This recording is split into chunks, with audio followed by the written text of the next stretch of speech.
The other thing I think Cognisco do really, really well is not just information for the individual, so they can reflect on areas of confidence and capability, but actually you provide overviews for the organizations, so they can get a kind of cohort wide view of where people are confident or where there are capability needs as well.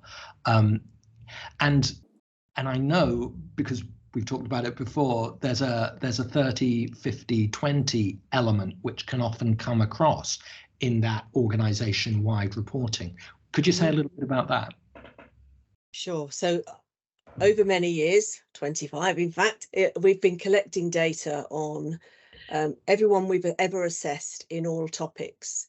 And typically we find that only 20% of anyone we assess across all of the topics that they've been given to assess come out as optimal performance.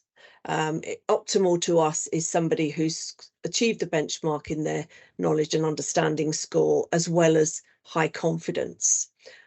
They come out in the dark green category for us. So that's good to go. They're knowledgeable, they're highly confident in their knowledge. So that's great. So that's 20% of people are typically good at everything that we've assessed them in. But then you've got a huge 50% of people who have at least some knowledge gaps.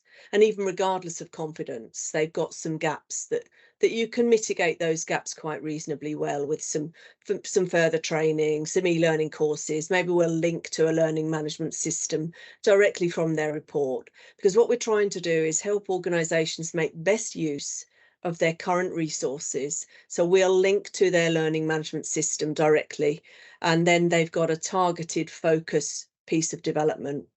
And you said earlier as well that the report itself, the process of being asked those questions, is a learning tool in and of itself. Without the learning, they question their own answers from the feedback from their report. But then on the other end of that, we've got people who have perhaps got a lot more of their questions wrong than right, but also were highly confident in their answers at the time. These people would come out in what we call our red category, or high risk category. These people who were highly confident in their answers, but actually technically wrong, that they would likely do the wrong thing in reality. And so we want to try and catch those sooner rather than later. There is another category as well that is lower confidence, but still misunderstanding. They're not quite so risky, but there's still an intervention required there. Another interesting category that comes out is those who are light green, who have technically answered all the questions correctly, good answers, but they weren't as confident in their answers. Now there's no point throwing more training at those people. You want to have maybe a coaching conversation with those people, because you can say, well, you know, why didn't you understand what you were doing? Why did you feel that you couldn't be highly confident in your answer? That's a different thing than throwing more training at those people. So where we would throw more training is the reds certainly prioritise training on those red outcomes, but the yellow outcomes as well can be easily mitigated, as I said before.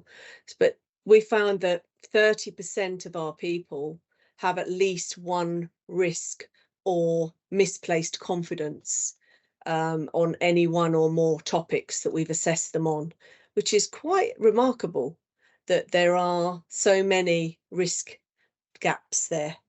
And without testing in this way, you wouldn't know it until something goes wrong, because they've had the training, they've had that tick in the box, they've had the training, they've ticked the box, and they're assumed good to go, but actually we've unearthed that there's still some misunderstandings even after that.